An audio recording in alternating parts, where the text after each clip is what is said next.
Hi. Over the next week, we're going to be launching a trial borrowing on Phil Tetlock's research and clinical experience with unusually great forecasting, which he calls Superforecasting. He was at our Investor Day a few weeks ago, whereby we announced that our 200 investors and close peers are going to be trying to actually outpredict the fundamentals and the market multiples of our portfolio. This is going to be a first-of-its-kind study in equity markets.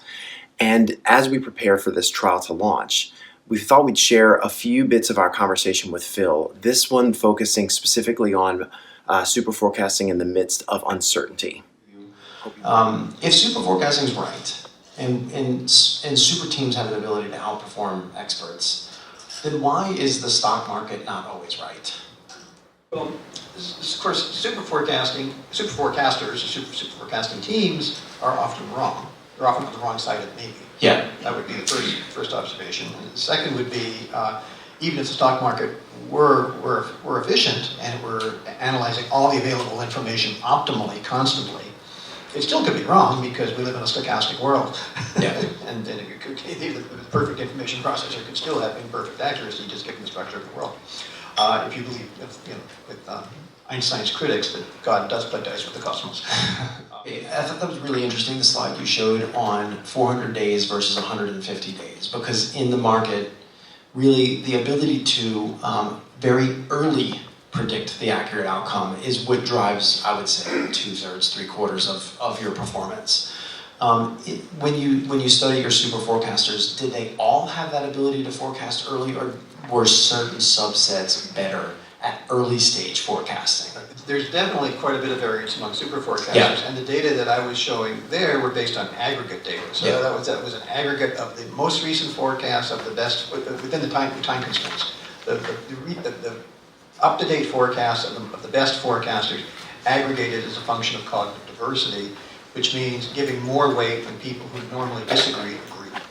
Okay. So when you have those properties, and you're using that extremizing algorithm that I described, you're turning the 70% into 85%. Yeah. You're using that, you're getting odds estimates that are as accurate 400 days out as the ones you would get from regular forecasters 150 days out. Which means you're still not getting deterministic answers. You're saying, well, the regular forecasters are assessing the probability at 80%, and the super forecasters are assessing at 95%. So yeah. that would be much hinges on where you set your decision threshold for action. Now that's a decision-making function, not a forecasting function. And you have to say, well, when do I think I have sufficient cause to act? Yeah, of course. What does the probability threshold have to be for my belief about this trial to change my views about MEI, say? Yes. So, okay. If it fell below 35%, what would I do? What if it fell below 10%, what would I do? Yeah. Okay. But before we unpack that, I just want to quickly summarize. So, when people who normally disagree agree, that's when the accuracy of the prediction early stage is strongest. Is that correct? That's an important signal, yes. Okay. Got it. When Trump supporters and Trump's critics agree, it tells you something. So it's a signal from God. You talk about Charlie Munger a few times in the book, who's the role model of probably half the audience, actually. And he talks about, at Capital Research and Management, they had a Best Ideas Fund. And the best ideas is where all the portfolio managers would spend it's like my CTT, right? Like they would take all these portfolio managers and they'd say, give me your best one. That actually underperformed. And he basically he criticizes the amount of time that people spend on something doesn't correlate to the right outcome. So I'm curious, how do you come up with, you talk about it a little bit in the book, I'd love to have a discussion about it. How do you spend enough time to get to know the subject correctly, but then not get to that point where your incremental information is actually hurting you in some respects? Does that question make sense? It makes a lot of sense. Each one of us is constantly, tacitly making decisions about how to expend our finite amount of mental energy. and you have to make a judgment call about whether or not investing this amount of mental energy on this particular problem at this moment is going to yield a return. Now, you'd be paralyzed if you were doing all of that stuff consciously, constantly. We don't have that computer. We don't have a supercomputer. We don't have capacity to do expected value calculations on multiple options simultaneously. So but in theory, that's how it should work. In practice, the best forecasters do rely on intuition to a substantial degree about when they're reaching the point of diminishing marginal analytical returns. How exactly they do it, I mean, the book is called The Art and Science of Forecasting. This is I think, an art where it does start to seep into art as opposed to science. We don't have a detailed understanding of that, but some people do have a pretty good intuitive grasp when to shift the direction of their attention. We think, well, you know what? I can use the base right here, and I can use my conference with the CEO, and I can use the advice of these biochemists, and this is my judgment about whether they're going to get through that clinical trial right now. And you know, I'm not going to spend any more time on it. I'm going to move on to something else. Yeah. And that's what good executives have to do. Do you find that actually sometimes knowing more is actually impairing your ability to forecast? You know, it depends on. It's certainly possible to spend too much time reading the news. Yeah. That's sure. true. The signal-to-noise ratio in the news is not good. And there's not a strong correlation between how much time people spend reading news and how well they do. On the other hand, it's important to be aware of events, of tracking events. And so it's again, a balancing act. You know, we've got this distinction between hedgehogs and foxes. The strongest hedgehogs say really don't want you to be reading the newspaper on a daily basis at all. I think there are certain fundamental forces at work, and things are going to move in that direction. You have to be patient, but you know, don't jump around too much. Excessive volatility you're going to pay a big price for excessive volatility. And the more fox-like observers think, you know, the world is complicated, and it's more complicated than your mental model of the underlying drivers. If hedgehogs think they know too much about the deep drivers of reality, and so the foxes are second-guessing them, and they're introducing more and more qualifications. So you have these two different styles of thinking, and you see these in executive boardrooms and science and so forth. You see them at play against each other all the time.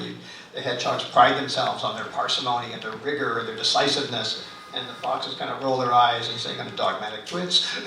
Yes. And the hedgehogs look at the foxes and they say vacillator's and weaklings and complexifying and confusing things. And the foxes pride themselves on being circumspect and nuanced and aware of complexity. But the foxes... The different spins people put on it. You see it in presidential campaigns. You see it, there's this, you know, people want to project that they have the best formula for good judgment. Particularly in this industry. But you said the foxes actually have a better accuracy in forecasting than hedgehogs, right? The people who know a lot about a little... They have the best aggregate accuracy, yes. Now, if you want to know who hits the biggest forecasting home runs, who sees things, when people are saying there's only a 20% likely things happening, and they say it's 90%, who's more likely? That's more likely to be a hedgehog way out there and getting it right. Now, the price hedgehogs pay for getting a small number of pretty impressive home runs is a very bad batting average. That's why they lose to foxes. But in finance, if what you care about are the Grand Slam home runs, then you certainly want to have hedgehogs in your portfolio and in your analytical team. So we're talking about super teams, and we are hopefully going to create a 200-person super team to help us figure out the most likely path of fundamentals for the stock. Because it's somewhat impossible to guess the reaction of the market. Well, so if you're going to use a crowd to try to help reduce noise, isn't by definition the crowd's views noise? Well, crowds, if you have independent observers and you aggregate their judgments, each observer has some random measurement error. But when you're aggregating independent observers, each with some measurement error, the net effect is for the random measurement error to cancel out, so the aggregate of the 10 observers is less noisy than each of the individual observers who created the aggregate. That's a statistical, well-established fact. There's no debate around that. If the observers are all talking to each other, there's a danger they're going to herd and they're going to stampede in one direction. The measurement error becomes correlated and zoom, back and forth. You talk about like how it's very important to be asking the right types of questions, and when we've been working with Warren, we go back and forth on is like just wordsmithing the question to make sure that we're not actually pointing you or pushing you into making the assumption that we want to make you. So do you have any advice for, we're going to be Fermiizing essentially these stocks, and so we're going to basically be pulling 5-7 things out for stocks. But when I present the fundamentals, it's very difficult for, in Superforecasting, I think you said the people who basically are just yes, no, maybes are terrible forecasters, right? So that they're the people that say it's 50-50, it's 100, or it's 0. Am I getting that right?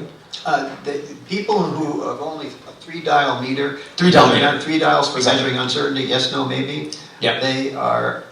they tend to be very bad forecasters. Very bad. So what I don't want to do is I don't want to show this range of outcomes and everyone just default to the middle, because the middle is going to give us a terrible result. So do you have any advice for, and I don't know if you remember the chart that I showed with the 4 ranges of outcomes. It's the stock chart, and then it's got the extreme and more regular scenarios of probabilities happening. Right. How do I present fundamental information to people without getting them to just migrate to the center, the center of that path? That's a really good question. That's hard.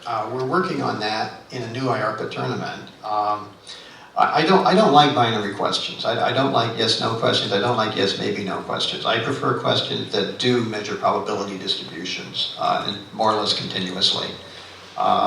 And I think you should put forecasters on notice that trying to game this system and assuming that we've centered each distribution around what we think is the correct answer is a good way to lose. You don't want them to take away the implicit message that we created these probability distributions with the middle in mind. Got it. So have randomness to the path that we're demonstrating in all these fundamentals so that we're forcing them to make an adjustment. One would think. Yeah. We don't want them to try to game the system. Yeah. You talk about Sandy Silman, who is this, I forgot what his occupation was, but I think he was diagnosed with Parkinson's. Like a meteorologist, climatologist. Yeah. University of Michigan. Yeah. And leaving his job because of the Parkinson's diagnosis was a depressing thing for him. And actually being part of the super team actually gave him quite a bit of satisfaction, right? Gave us satisfaction too. He was wonderful at it. What I don't understand is how Wall Street is set up for managing very wealthy people's money who probably got there because they were smarter than all of their peers. And yet all of Wall Street is structured in a way where they won't even talk to their clients. In some famous examples, they literally won't even pick up the phone, or they won't even answer their phone call. And we've tried to flip it because of our background with Wally and the transparency. We've tried to flip it and actually say, tell us where we're wrong. It ended up leading someone on the webcast, not in the room, ended up leading to a new CEO being hired in Spain. And so we flipped it upside down. I'm hopeful. We're going to talk about the trial that we're going to launch in a little bit. But I'm really pleased to be working with you and Warren on this new trial. And fingers crossed we can have an outcome where you say in the book, it'd be really nice if this was done with people with accountability and with some skin, with liquid markets with immediate feedback. And so we're gonna let's do this essentially. That's a great experiment to run. I hope you've enjoyed this first segment of our conversation with Phil. And for all of our investors, we're really looking forward to you participating in this trial. We'll be in touch shortly.